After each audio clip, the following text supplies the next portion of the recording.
तो प्रदोष व्रत का नियम जो आप ले रहे हैं, प्रदोष व्रत को जो आप श्रवण कर रहे हैं उसको जरा ध्यान से सुनिएगा। सबसे पहले स्नान ब्रह्म मुहूर्त का, सुबह का, उसके बाद में फिर आसन पर बैठकर भगवान की भक्ति को धारण करना, ये प्रदोष का मूल तत्व। प्रदोष व्रत करने वाले को भोजन नहीं करना चाहिए, ध्यान दीजिएगा। फलाहार करो, उसमें भी नमक का सेवन मत करो। प्रदोष व्रत में नमक का सेवन वर्जित होता है। कारण क्या कारण होता है? उसका एक कारण माना गया है नमक की वर्जितता। जिस समय पर एक नगर में एक ब्राह्मणी रहती थी, बहुत भाव से सुनिएगा, प्रदोष व्रत नमक को त्यागने का भाव। एक ब्राह्मणी रहती थी एक नगर में, उसका पति नहीं था, छोटा सा बालक एक साथ में रहता, छोटा सा बालक। अब ब्राह्मण के घर की धर्म पत्नी है,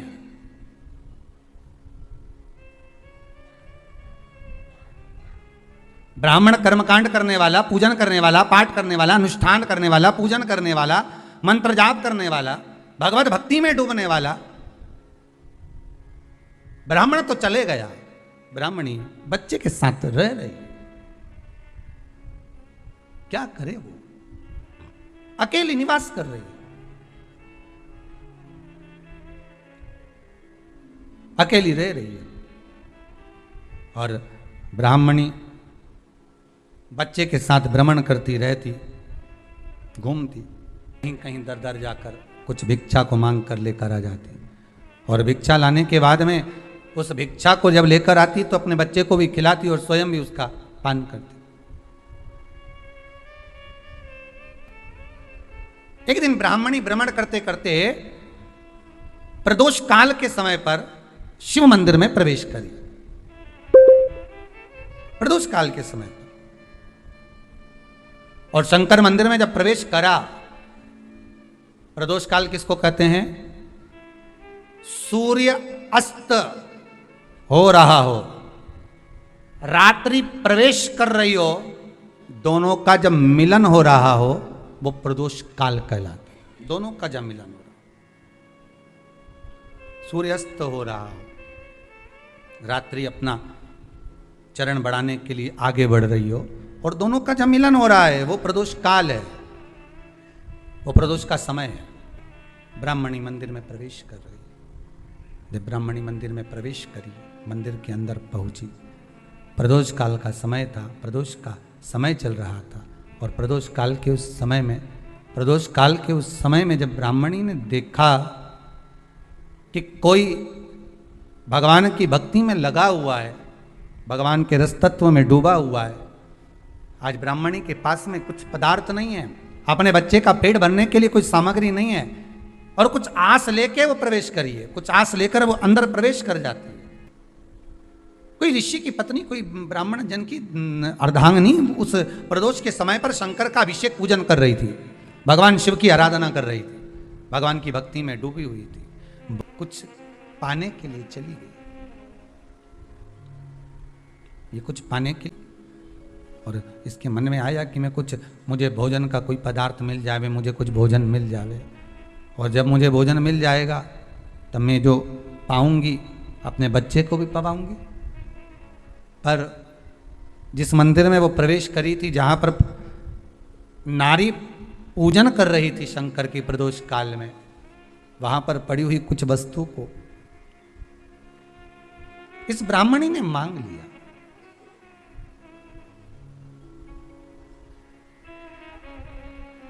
मेरे बालक को बहुत भूख लगी है, मेरा बच्चा बड़ा भूखा है, इसके भोजन के लिए थोड़ी सी सामग्री दे दीजिए, इसके भोजन के लिए थोड़ा सा कुछ रस तत्व दे दीजिए। उसने उठाया थोड़ा सा पदार्थ, कुछ जो उसके पास में था वो दिया। जब दिया तो देने के बाद जब उसे प्राप्त हुआ, और होने के बाद में जब वो मिल गया उसको, तो उसने उस समय पर उस पदार्थ को जैसे ही मुख में लिया, लेते ही कहा इसमें तो स्वाद नहीं है।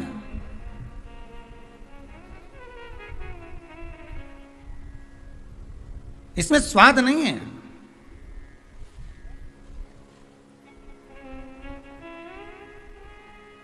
उस ब्राह्मणी ने बड़ा सुंदर एक संवाद कहा।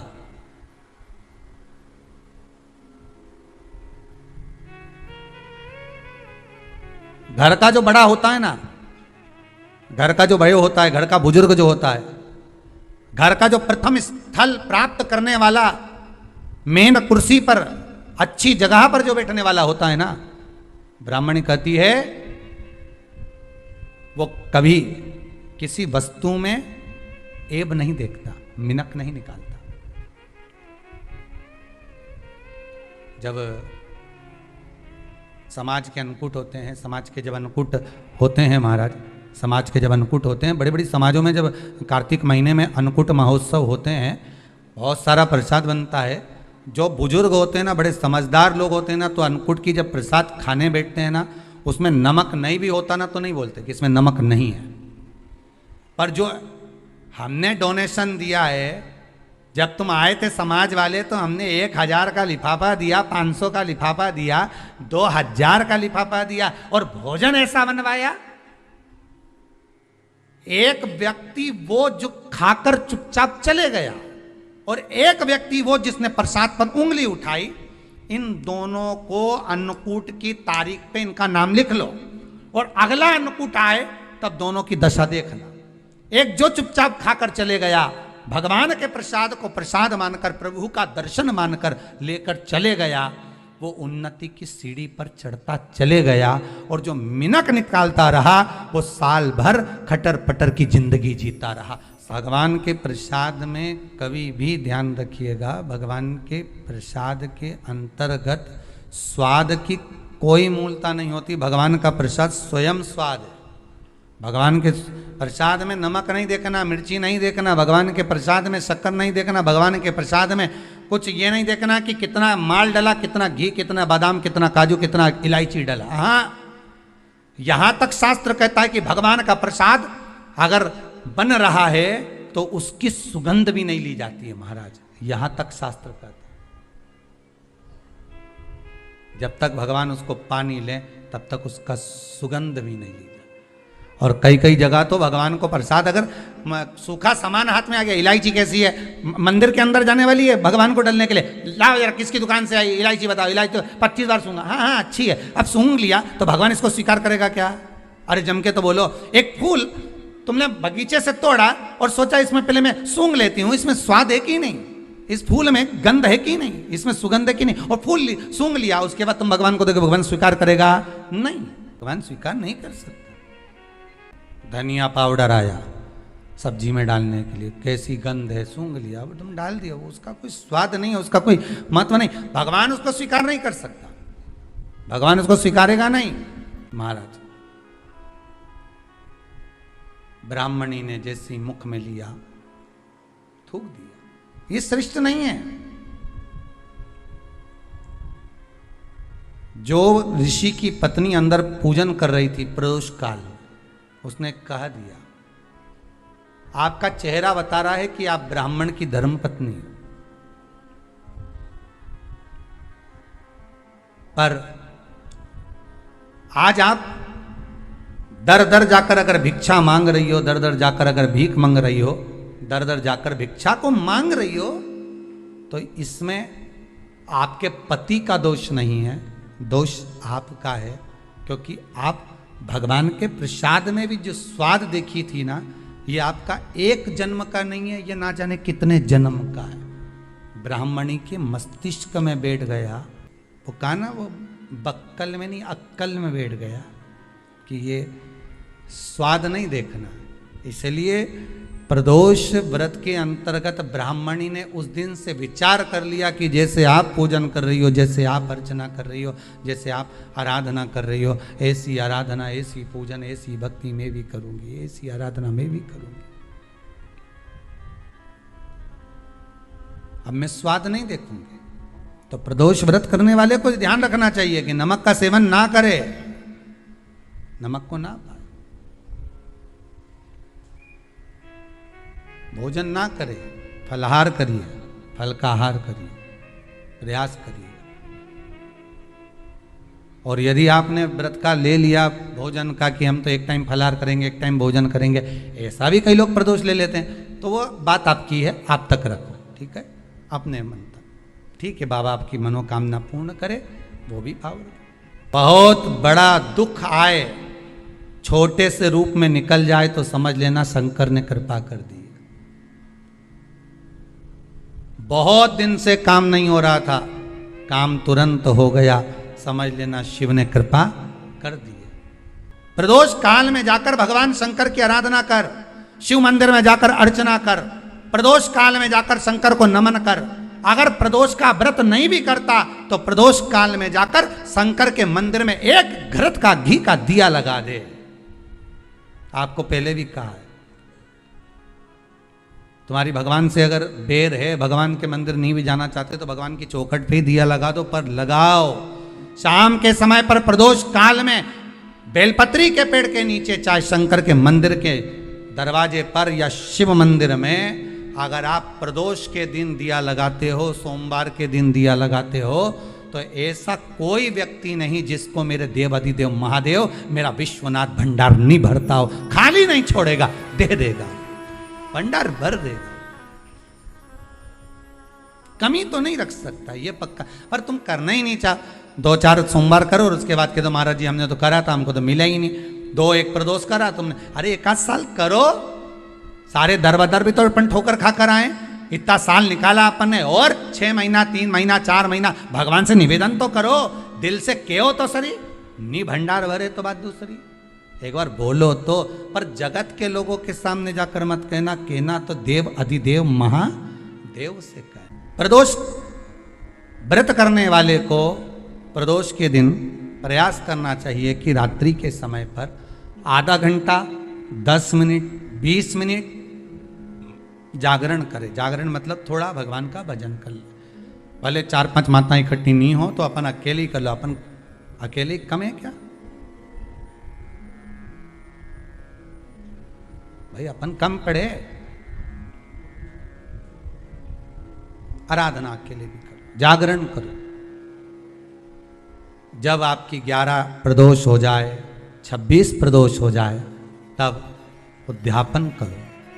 उद्यापन 2 ब्राह्मणों को जोड़े से बुलाओ, ब्राह्मणों को जोड़े से बुलाकर उनके चरणों की पूजन कर कर, आराधना कर कर, सुंदर मंडप तैयार कर कर भगवान का, उसमें सुंदर रंगोली डालकर, मंडल बनवाकर पूजन करो शंकर भगवान की प्रदोष का।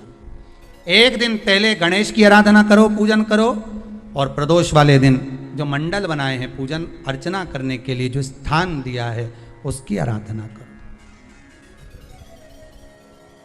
खीर की आहुतियां दीजिए 108 बार, जो ब्राह्मण आए उनके माध्यम से मंत्रों द्वारा पूजन कराकर खीर की आहुतियां दीजिए शिव नाम।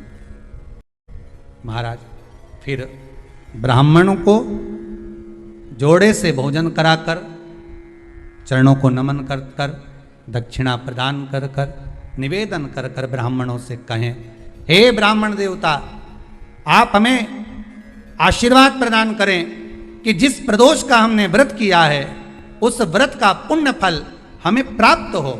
ऐसा ब्राह्मण चरण को नमन कर कर, प्रणाम कर कर उनसे अपने मस्तक पर अक्षत छुड़वाएं, फिर नमन कर कर, भोजन कराकर विदा करें।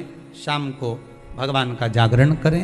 ऐसे प्रदोष व्रत का उद्यापन कर अपने जीवन को सार्थक बनाएं। ऐसा सुंदर प्रदोष व्रत का व्याख्यान वर्णन स्कंद पुराण में करा गया। वही स्कंद पुराण का प्रदोष व्रत का वर्णन आपको शिव महापुराण के इस सुंदर संवाद में किया गया। दुख की जिंदगी चल रही है, बेलपत्र लीजिए और 7 चावल के दाने इस बेलपत्र के मध्य वाली पत्ती पर रख लीजिए। जो बेटा बेटी बहुत प्रयास कर रहे हो, बहुत कंपटीशन एग्जाम दे रहे हो, बहुत मेहनत कर रहे हो, और उसके बाद भी बहुओं का, बेटियों का, बेटों का अगर कहीं जॉब नहीं लग रहा और कहीं सिलेक्शन हो ही नहीं रहा और बहुत हार चुके हैं, तब एक बेलपत्र 7 चावल के दाने मध्य पत्ती पर 7 चावल के दाने एक घिसे हुए चंदन की गोली, पीला चंदन को घिस कर उसकी एक गोली बनाई, एक गोली गोल कर कर शिवपिंडी जैसी, शिवलिंग जैसी गोली बनाकर उस चावल के दाने पर रख लो, एक स्थान पर रखकर घर के अंदर ही उसका पूजन कर लो, कर कर दिए से आरती कर कर ऐसी कैसी ही बेलपत्र अशोक सुंदरी वाली जगह पर आकर रख दीजिए। ये किसी भी प्रदोष के दिन या किसी भी सोमवार की अष्टमी के दिन या किसी भी विशेष शिवरात्रि के दिन आप ये एक बार केवल करना है और अपने मन की कामना कर कर उसको रखकर बाबा को घी का 2 दिया लगाकर आ जाना है। मेरा भोलेनाथ आपका हाथ पकड़कर आपको कंपटीशन एग्जाम में विजय दिलाएगा। जिस जिस महीने में जो जो प्रदोष पड़ा करे, जब प्रदोष पड़े बन सके 1 बेलपत्र, बन सके 5 बेलपत्र, शमी पत्र, हरे मूंग, हरा मूंग, बेलपत्र, एक कलश के अंदर थोड़ा सा पानी लेकर 1 बेलपत्र, हरा मूंग, शमी पत्र डालकर और उसमें थोड़ा सा गुड़ डालकर भगवान शिव का स्मरण कर कर प्रदोष काल में, मान लो कोई काम आपका बहुत जरूरी है, बहुत दिनों से आप थक गए हैं, नहीं हो रहा, कर्जा बढ़ रहा है, धन नहीं आ रहा, व्यापार नहीं चढ़ रहा, या कोई समस्या बहुत प्रबल है, कोई एग्जाम में बैठ रहे हो नहीं हो रहा, परीक्षा भी दे दी है, रिजल्ट आने ही वाला है, तो भी प्रदोष काल में, प्रदोष के समय वो जल मूंग, शमी पत्र और बेलपत्र और गुड़ का शंकर के शिवलिंग को समर्पित करना प्रारंभ कर दो। 2 या 3 प्रदोष करोगे, बाबा आपकी मनोकामना शीघ्र पूर्ण कर देगा। 2 या 3 करो, बाबा करें।